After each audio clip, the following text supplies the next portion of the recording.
ना पूछो जमाने से कि क्या हमारी कहानी है, ना पूछो जमाने से कि क्या हमारी कहानी है। हमारी पहचान तो यही है कि हम सब हिंदुस्तानी हैं।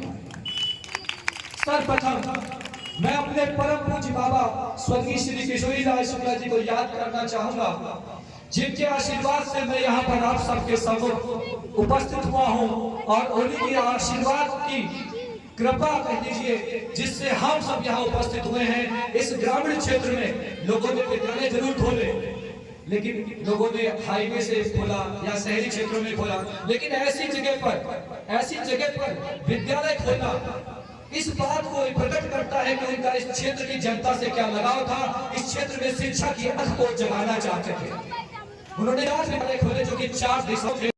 उनका उद्देश्य ग्रामीण क्षेत्र में शिक्षा को बढ़ाना, और आपने जिस तो सब कुछ सुधर जाएगा, चाहे देश का विकास हो, चाहे हो, चाहे कुछ भी हो, सुधर जाएगा। तत्पश्चात मैं आपसे अतिथियों का, जितने भी हमारे यहाँ पर उपस्थित हैं, बड़े भाई साहब हैं, चंद्र शुक्ला जी हैं, साथ ही में हमारा साथगढ़ है, हमारे छोटे भाई हैं, हमारे बड़े भाई हैं, गांव के हुए हैं। आप सबका प्रेम है कि आप यहाँ पर उपस्थित हैं। लगातार आपका आशीर्वाद, आपका साथ हमें मिलता रहता है, क्योंकि आप आशीर्वाद के बिना कुछ भी संभव नहीं है और आपके साथ के बिना कुछ संभव नहीं है। जैसा कि हम सभी जानते हैं कि 200 वर्षों तक अंग्रेजों की गुलामी करने के बाद, और जब हुए किसी एक व्यक्ति की बदौलत नहीं, बल्कि इसमें लाखों अपनी जान आई है।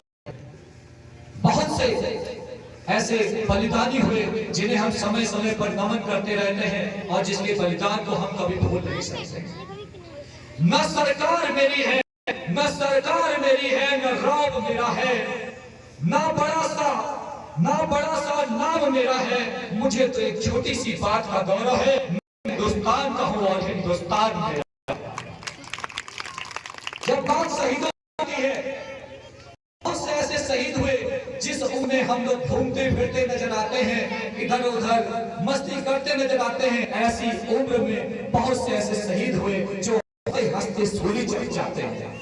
हम ऐसे शहीदों को नमन करना चाहिए।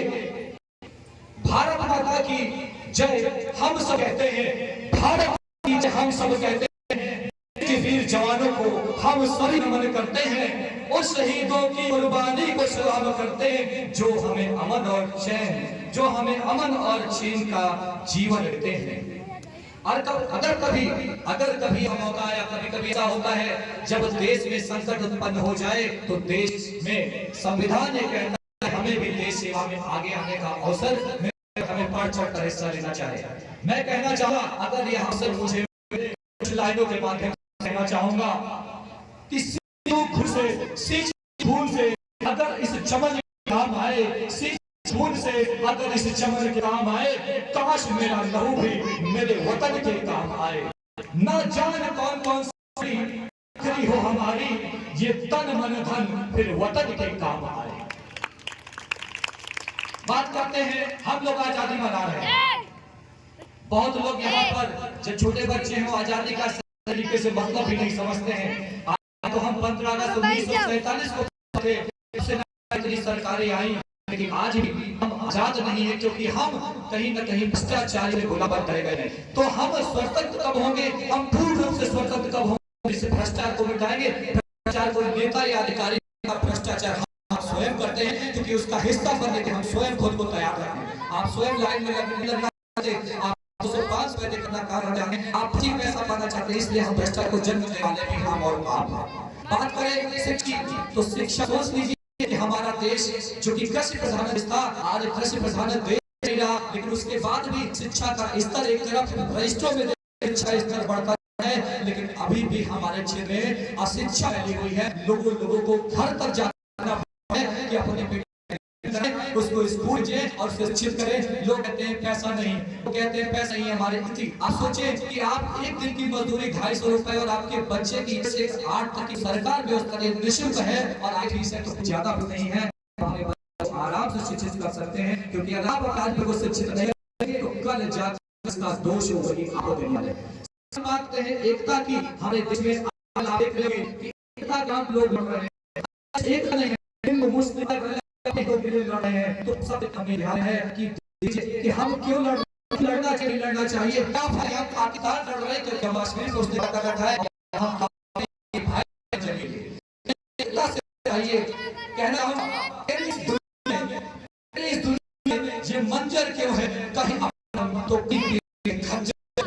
सुना है तो हर में है, सुना हर जगह में रहा है तो जमीन कहीं महज कहीं मंदिर है।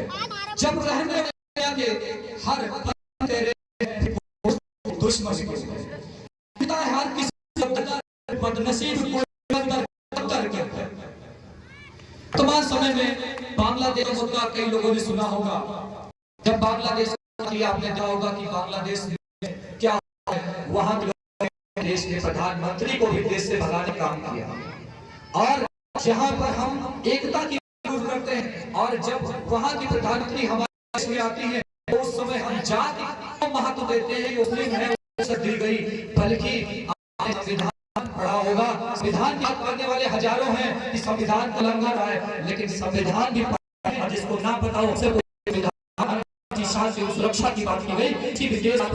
हमारी शरण में आता है तो हमारा प्राथमिक कर्तव्य है कि संविधान के अंतर्गत हम उसकी रक्षा सुरक्षा करें। हो रही है इसलिए आगे बढ़ना है। न हिंदू बुरा है न मुसलमान बुरा है, न हिंदू बुरा है न मुसलमान बुरा है, जो लड़ाए हुए करूंगा। जब हम बात हुई थी परम बाबा जी से, मैं अपनी बात परम पूज्य बाबा जी की लिए करना चाहूंगा लाइनों के माध्यम से। लोग कहते हैं अगर हाथ लकीरें हो, लोग कहते हैं अगर हाथों की लकीरें हो तो अच्छी नहीं होती, लेकिन हम कहते हैं अगर सर हाथ हो, अगर सर पर हाथ माँ बाप और मेरे बाबा का हाथों की लकीरों की जरूरत नहीं होती। आप सभी को बहुत धन्यवाद। आप सभी को